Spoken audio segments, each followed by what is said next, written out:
中国打开了中东和解局面，普京知道机会来了，着手促成土耳其和叙利亚和解，中东又一矛盾得以解决。中俄联手，美国真要被赶出中东了。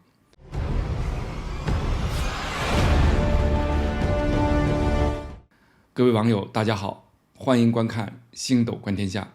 最近叙利亚的好消息是一个接一个。前两天，阿拉伯国家联盟开会，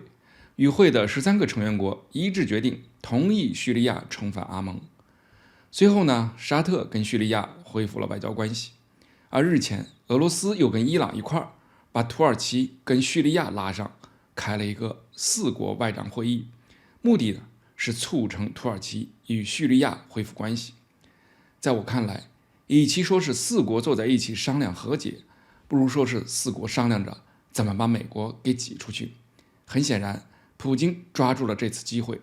借着中国让沙特、伊朗握手言和的东风，也开始着手解决自己在中东的问题了。这架势颇有中俄联手要把美国赶出中东的意思。按照俄罗斯外交部的说法，这次会议，叙利亚、俄罗斯、伊朗、土耳其4国一起承诺支持叙利亚主权和领土完整。4国还决定继续大力推进土耳其和叙利亚关系的修复。未来这种形式的多边外长会议还会经常性召开，直到彻底解决土耳其和叙利亚之间的矛盾。要说起土耳其和叙利亚之间的恩怨纠葛，要讲的内容那就太多了，一时半刻说不完。总而言之，这不单是土耳其和叙利亚之间的矛盾，其背后还隐藏着美国、俄罗斯、伊朗之间的利益冲突。其中在土耳其和叙利亚境内活动的库尔德组织，就是各方势力利益争夺的关键点。土耳其为了解决自己国家内部库尔德人闹分裂的问题，决定打击叙利亚境内的库尔德组织。叙利亚政府与库尔德存在着合作关系，美国呢支持库尔德，而俄罗斯、伊朗支持叙利亚政府。反正幕后关系和利益纠葛相当的混乱，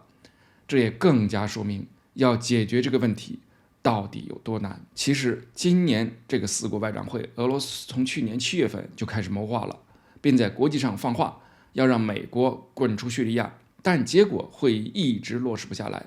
主要是矛盾太复杂，俄罗斯想平衡各方势力也不容易做到。叙利亚认为美国是得滚出去，但是土耳其也不是什么好鸟，没办法，俄罗斯只能将会议推迟到了今年2月份。但事实上2月份这会也没开起来，然后到了3月份，转机就出现了。沙特和伊朗在中国的斡旋下达成和解，随后这股和解浪潮扩散到了马尔代夫和叙利亚，又继续延伸到了巴林与埃及。中东大和解局面逐渐形成，普京知道机会来了，赶紧将土耳其和叙利亚的事重新提上了议事日程。现在我们才能看到俄罗斯、伊朗、土耳其、叙利亚4国外长坐在了一张桌子上。对此，美国自然是很不高兴的。